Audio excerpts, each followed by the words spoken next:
So I haven't made a video in almost a year, and my first video was talking about the effects of quetiapine, also known as Seroquel.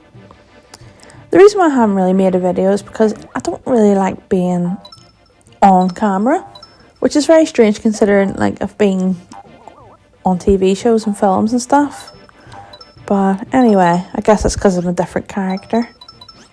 So I've been on the quetiapine for a very long time now, and I promised I would do an update and talk about it, so let's get that done, I guess. Initially, when I started taking the quetiapine, I was on 2 a day, one in the morning and one in the evening/afternoon, but that didn't really work for me. It was a total of 50 milligrams, and the second one just made me so tired. I had to literally lie down on the floor and go to sleep. So I started taking just one before bed, which seemed to make a massive difference in tiredness.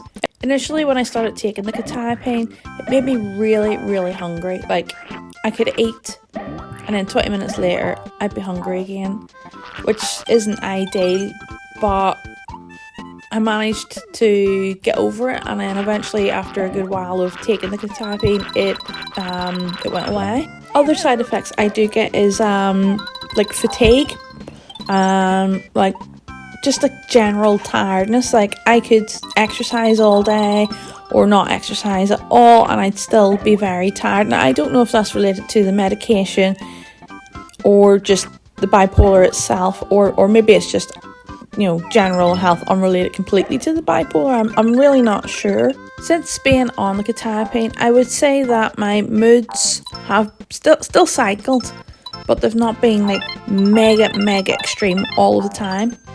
I have last year around November-ish maybe, I had a really severe episode of depression, and I mean, like, I was on the edge. I wanted to die, not gonna lie.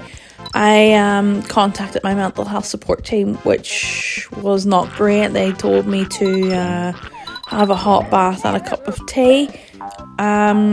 I don't have a bath, I only have a shower, and I don't like tea, so I went to the leisure centre and sat in a jacuzzi, which, don't get me wrong, did help for a while, but it's not a long-term fix for somebody who wants to kill themselves. With regards to like manic episodes and hypomania, since taking the quetiapine, I would say that I don't have a hell of a lot of ups. And when I do have them, they're not extreme. Like, I'm not hallucinating, I'm not seeing things, hearing things and all that. It's just hypomania now, which I don't really mind, but I mean, the hypomania isn't something I really seen as a terrible thing, so having a loss of that kind of sucks in a way, in my opinion.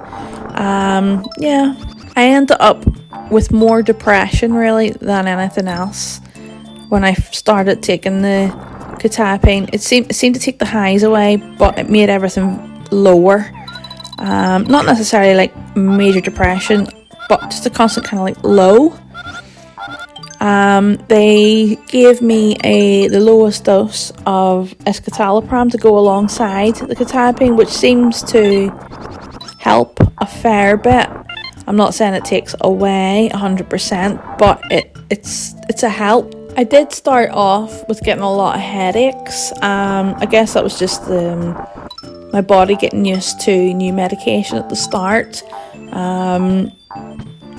The biggest issue really I find is having a really dry mouth, to the point where I have to use a little like gel to keep my mouth moisturised. A lot of the time my mouth gets so dry that it actually hurts.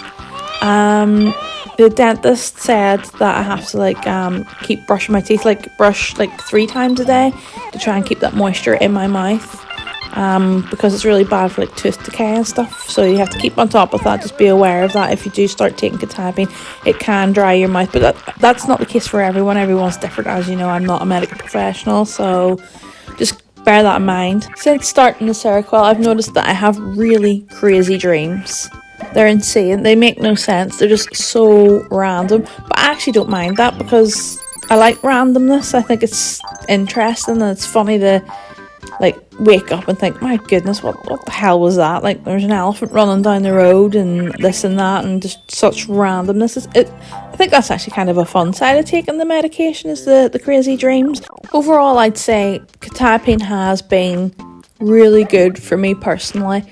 I was on it in the past when I first got diagnosed, but it was like a really extremely high amount, and it just made me sleep 24/7.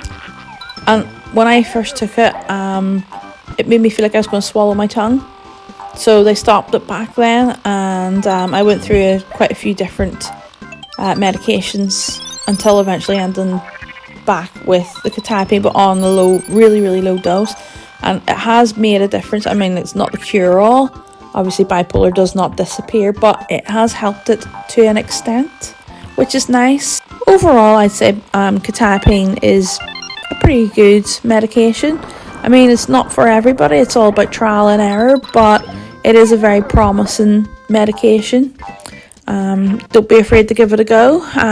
Don't give up straight away. If you do try it out, give it time, it may be the one for you as well. I'm hoping to do more videos like this, but just without my face on camera, because I'm not really comfortable. I feel fat and gross, but we'll not get into that.